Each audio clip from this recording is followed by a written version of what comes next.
जयप्रदा के बेटे सम्राट उनके साथ उनकी कैंपेनिंग में जाते हैं। और सम्राट, आप अभी आपकी उम्र क्या है?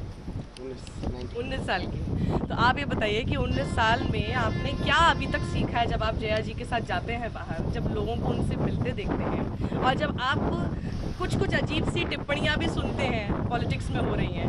What do you learn out of it at the age of 19? So basically मैंने ये देखा है कि जितना विकास का काम किया मम्मी ने उसको लोग भूलते नहीं हैं। अच्छा। तो चाहे 5 साल बाद आए हों या 10 साल बाद, तो जो पुल बनवाए मम्मी ने, सड़कें बनवाए, उसको लोग नहीं भूलते हैं। जो कहते हैं कि अगर जब भी हमारी जो वो काटते हैं, जो फसल गेहूँ काटते हैं, तो एक भगवान के लिए रखते हैं और एक मम्मी के लिए निकाल के अलग रखते हैं। अच्छा। तो गर्व महसूस होता है कि विकास के काम को इतना पहचाना जा रहा है और मम्मी को आज एक अभिनेत्री के रूप में नहीं, एक पॉलिटिशियन के रूप में, एक नेता के रूप में देखा जाता है। तो आप उनके साथ जब जाते हैं गाड़ी में, रोज आप रहते हैं उनके साथ मौजूद? नहीं, बेसिकली उनका प्रचार अलग है, मैं अलग प्रचार करता हूं। अच्छा, आप अलग जगह जाते हैं जहाँ पर आपकी मदर कवर नहीं कर पाती, वहाँ आप जाते हैं। तो आप क्या बोलते हैं वहाँ पे जाके? तो मैं उनसे यही अपील करता हूँ कि जितना मम्मी ने सहा है उस 10 साल में समाजवादी पार्टी में रहकर, इस बार हम एक नई सोच लेकर आए हैं, नई पार्टी में आए हैं, जो महिलाओं की जो सम्मान है वो जानते हैं कैसे करना है।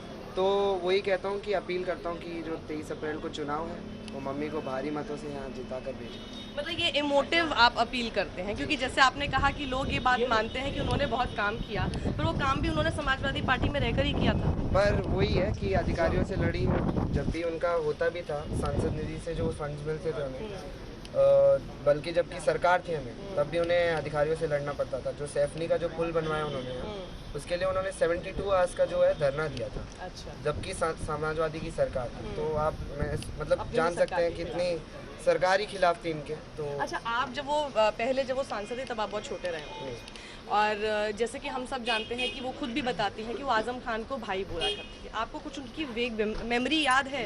कभी आप लोग मिले हों, कभी उनसे कभी बात हुई हो, तो वो क्या ठीक अच्छे से आप लोगों से बात करते थे? अचानक से खटास कहाँ पे शुरू हुई? देखिए, उन्हें लगा था कि ये एक अभिनेत्री हैं, चुनाव में आएंगी, प्रचार करके जीत के चली जाएंगी। पर उन्हें नहीं पता था कि एक ज़िद्दी महिला है जो उनके गरीबों के लिए काम करेंगी। और जब वो विकास के काम पे लग गई थी तो इनको वो बात पची नहीं, ना सपा को पची, ना बड़े नेता जो जिनके बारे में आप बात कर रहे हैं उन्हें भी ये बात पची नहीं। तो फिर उन्हें वो लोग शुरू हो गए उनका विरोध करना। तो उसी से ये सब शुरू हुआ है। और मैं समझता हूँ कि एक पॉलिटिशियन से पहले, एक एक्ट्रेस से पहले, शी इज़ एन वुमेन।